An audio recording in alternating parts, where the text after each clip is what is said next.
Olá, seja muito bem-vindo. Iniciamos mais um Repensar e hoje a alegria invade aqui os nossos estúdios, os nossos corações, porque está de volta ao programa uma querida amiga, Gilvanise Balbino, e ela vem nos trazer um livro também muito importante para o nosso aprendizado, para a nossa reflexão, para repensarmos efetivamente uma série de conceitos, uma série de lições.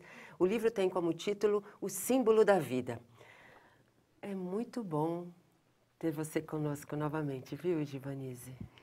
A emoção também eu divido com você, porque voltar aqui ao Repensar e reencontrar os amigos que a gente faz ao longo dessa estrada de convivência com você e participar do seu programa, para mim é uma emoção assim incalculável.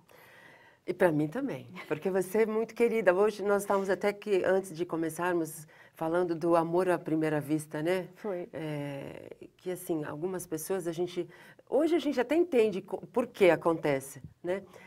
Mas tem pessoas que assim, à primeira vista você fala, esse é amor antigo, né? Com certeza, e tenho certeza que é um amor antigo. Muito bom. Bom, um novo livro, eu nem comentei, mas é uma parceria novamente, Ferdinando e Bernardo, os espíritos que ditaram este livro, O Símbolo da Vida, né? Vamos falar dele, porque assim, de imediato eu tenho que dizer que eu amei o livro, ele traz emoção, ele traz lições, ele traz alegria, porque ele também consola, né? Então vamos falar um pouquinho da história desse livro, né, Gil? Esse livro, Isilda, eu costumo sempre dizer que ele emana amor. Sim, verdade. As pessoas que têm passado por ele e têm me relatado, os relatos que as pessoas me trazem, é o maior exemplo de que esse livro, ele emana amor. Eu acho que eu resumiria ele dessa maneira. Primeiro porque ele resgata Jesus na sua essência. Então, quando você lê, você tem a impressão que Jesus está sentado ao seu lado, na sua sala, ouvindo você, ouvindo seu coração. E ele resgata a história de Pedro apóstolo, de Marcos, e numa linguagem atual, que é o mais importante. Exato, falando do nosso dia a dia, falando dos problemas que pareciam do passado, mas que são tão recentes, como a gente vê nas histórias que eles trazem, porque cada capítulo é uma grande história. Pois é. E ao mesmo tempo ele mostra um pouco das características dos apóstolos, né? Quando ele fala de Pedro, ele é mais assim incisivo nas coisas. Marcos escrevia o que ele contava, né? O mais interessante que eu vejo da história, que tem essa introdução, é realmente o resgate com os apóstolos, né? Porque quando a gente chega a estudar o cristianismo, dos primeiros evangelhos que a gente vai é o evangelho de Mateus. De Mateus, isso. Porque ele viveu com o Cristo, ele vivenciou essa história bonita de Jesus aqui no chão. Mas Pedro, na verdade, era um pescador. Então, tudo que a gente tem dentro do Evangelho não foi escrito por Pedro, foi escrito por alguém, Sim. porque ele era analfabeto. Isso. Ele era um pescador e era uma pessoa muito simples na sua essência e muito rígida na sua essência. Exato. E Marcos é que deixou toda a história de Jesus Cristo contada por Pedro nos registros do seu Evangelho. Pois é, e ele mostra Jesus de uma forma extraordinária, né? Mostra. E Isilda, eu tinha estudado muito o cristianismo, por causa dos livros de Ferdinando, pela trajetória de Ferdinando, de Bernard e de Tiago, que são os espíritos que normalmente trazem esses romances. Mas quando eu comecei a estudar Marcos, para mim foi uma grande revelação. Primeiro que é um evangelho fácil de ler, e eu tive assim a alegria de poder, nesse livro que a gente está conversando, deixar o evangelho dele ao final para as pessoas terem um acesso à beleza que é. Primeiro porque ele é simples, ele é objetivo quando ele fala de Jesus, porque ele não conheceu Jesus.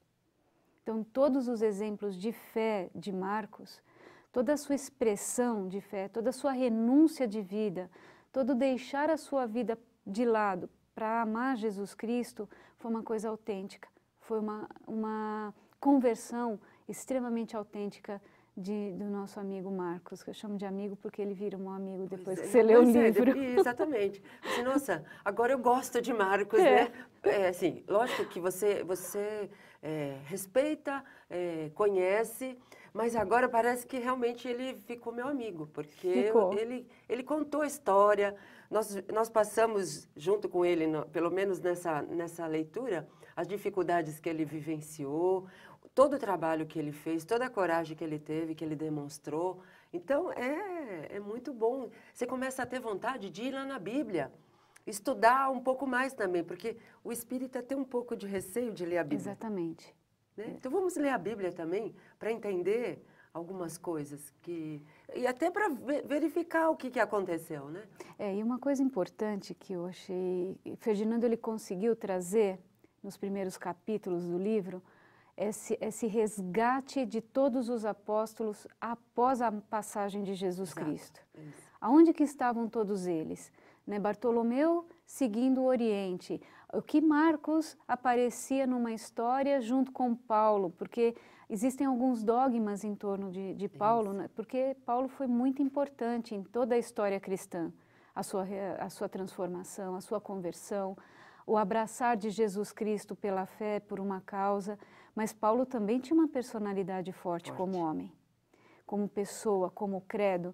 E a relação de Paulo com Marcos, além de ser uma relação de ter conflitos e de muito ensinamento, foi com que fez uma separação entre os dois, fazer com que Marcos encontrasse o seu próprio caminho e fosse fazer a fundação da igreja em Alexandria, né? Levar o cristianismo até a região do Egito, que foi para ele um grande desafio.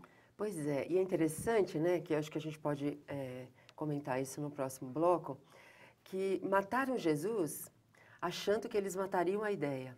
Aí, a mesma coisa acontece com Marcos. Vamos matar Marcos porque ele está incomodando, né, aos religiosos da época, porque assim a ideia acaba, né, as pessoas param de seguir este homem, né, que seguia aquele outro. E não é assim, né? Não acontece isso. Então, eu acho que é interessante de ler, porque você vê como a ideia, quando a verdade aparece, não tem o que esconder, né? Não tem como proibir, não tem como impedir, né? Como dizem os espíritos, a verdade ela é soberana. Ela apenas adormece um tempo, mas ela é soberana e ela desperta na hora certa, no momento que a gente tem maturidade para entender as verdades, principalmente aquelas que são de Deus. É muito bom, né? Nós vamos para o intervalo, mas já voltamos falando do símbolo da vida e até explicar o que é esse símbolo da vida para você. Até já.